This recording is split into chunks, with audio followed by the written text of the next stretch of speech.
अस्सलाम वालेकुम।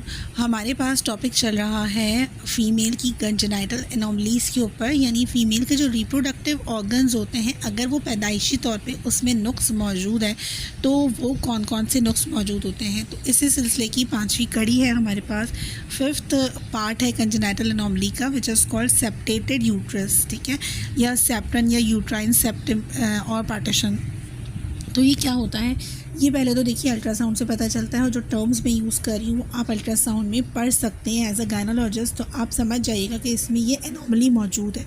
अब सेपरेट यूट्रस, लेकिन ये सारी जो एनोमलीज़ होती हैं इसके जो चांसेस होते हैं वो बहुत कम होते हैं। जैसे बहुत सारे बच्चे पैदाइशी तौर पे एबनॉर्मल पैदा होते हैं, ठीक है, लेकिन ऐसा तो नहीं है ना कि 100 में से जो है वो 90 या 80 बच्चे इस तरह के हों। इसके जो चांसेस होते हैं वो सिर्फ 5 या 6% चांसेस होते हैं। इसी तरह से जो कंजेनाइटल एनोमलीज़ हैं किसी लेडी के अंदर, तो वो भी चांसेस, उसके जो रेशो है वो बहुत कम होता है।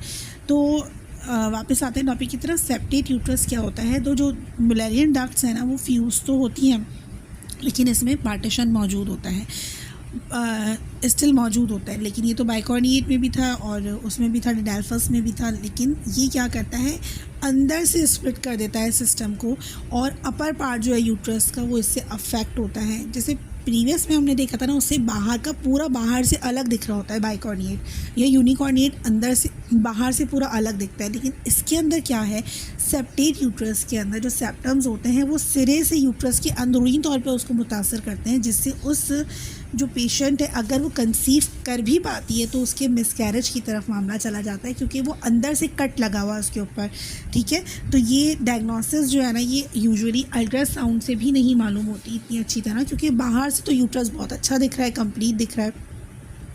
इसमें ये मसला है कि ये बाइकॉर्निएट या यूनिकॉर्निएट जो आसानी के साथ डिटेक्ट हो सकता है वो नहीं होता, इसमें अंदरूनी तौर पे यूट्रस के साथ मसला होता है।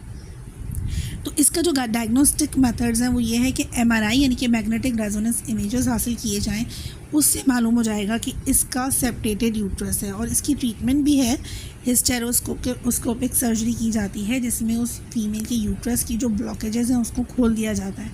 और ये सारी जो एनोमलीज़ हैं ये विदाउट सर्जरी अमूमन जाती नहीं है, ठीक है। तो हमने आज पढ़ा सेप्टेट यूट्रस के बारे में।